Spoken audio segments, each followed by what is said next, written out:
2015, 16, 17, 18, 19, 20, 21, 22, 23. Yeah, I just want to use my finger to do 8 years. 8 years. Listen, I'm not saying that it is late for them to fight this, but it kind of looks a bit shady. Yeah, with all the issues in the Bisambari area of Nembe and all of that, and the attacks on Sylva as it is, and now this family suddenly say, hey, that's the man that we suspected killed.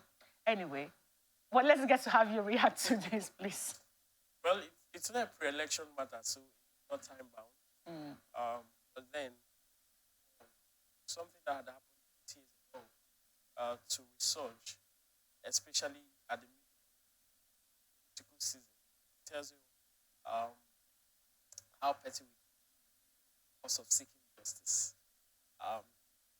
Not wrong to advocate for justice for people who had lost their lives. But the question is, how come this issue had been put under the carpet and then resurges because former minister is now into the, I think that as much as it wears the apparel of seeking for justice, I think this is just some kind of humility because let's even ask ourselves a question.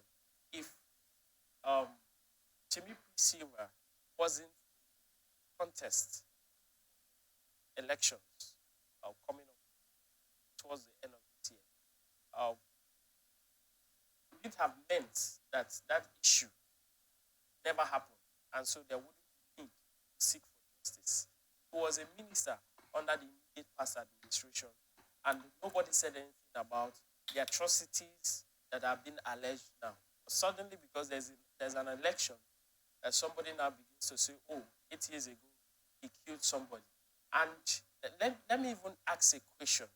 Was there a commission of inquiry that was set up by the state government that made an investigation, and then a white paper or something was released, and then it was confirmed that this man is indicted? Or was there a court case that was instituted and a verdict was given to say that, okay, Timmy Silva actually committed these crimes?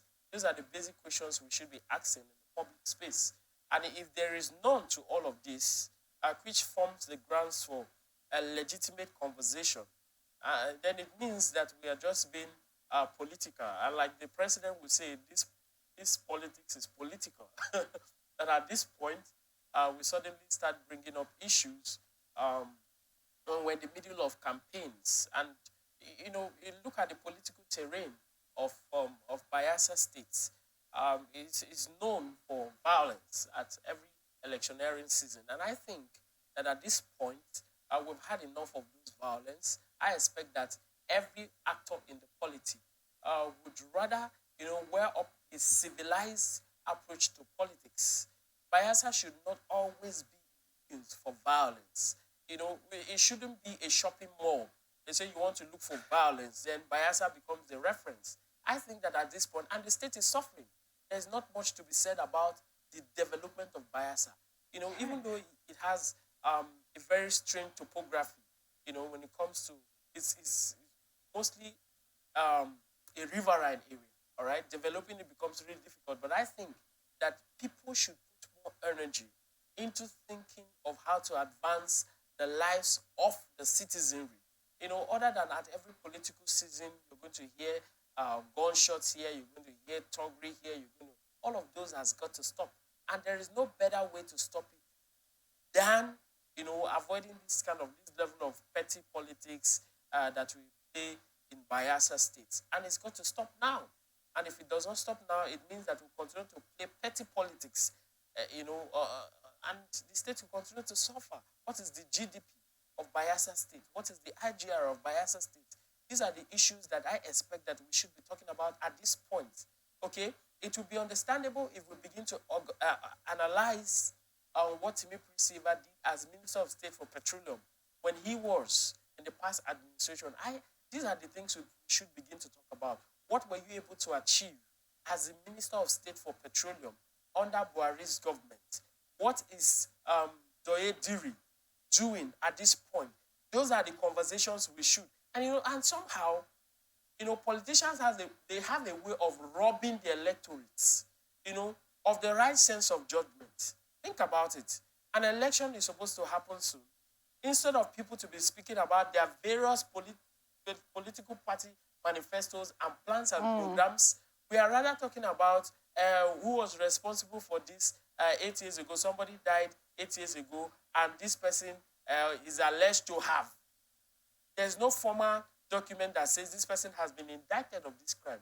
But we rather bring to the fore, and I think at some point, listen, if this is coming from the PDP, if this is sponsored by the PDP, then it means they don't have a lot to offer. Because if you have a lot to offer, you would be telling the people what you have done as against what this person can do. That's what I think. At this point, we should be speaking about what the current government has done. We have constructed this number of roads. We have done electricity here. We have built this number of hospitals and this number of schools. And this is what we are looking at doing. Should we have the opportunity to, serve you again in the next 4 years? That should be the front burner. That should be what we should be hearing at this point.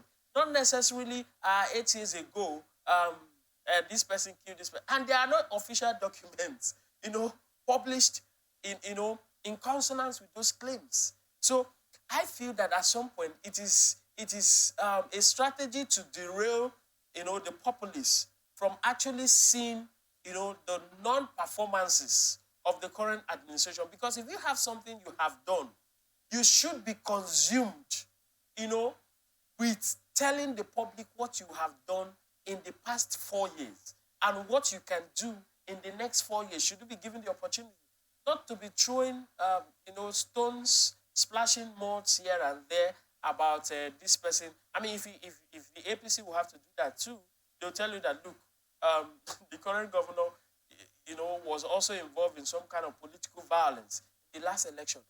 And as much as that is something we need to curb in our electoral system, I think that at this point in time, we should be talking about development and the indices.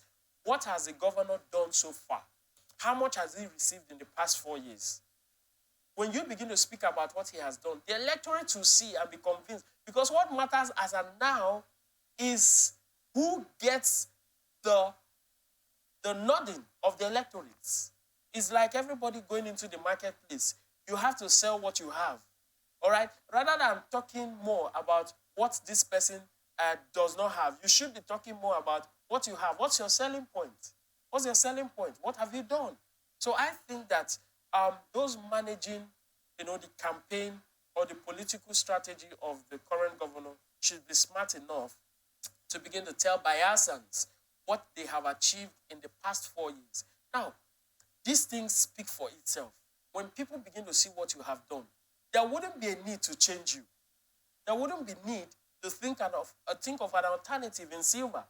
But where you cannot tell us what you have done, and you rather want to now, smear the image of your opponent with electoral violence history and all of that, it means that, the current administration does not have pretty much to tell the people. So I think that a government that has performed will be consumed with telling the people what they have done and what more they can do. And you can as well say, okay, the Minister of Petroleum for State in the past administration didn't perform well. And you can say, okay, he promised to by such or maybe in his past administration, where with his first time as a governor. So I think this is what should lead our conversation, not all of those petty issues.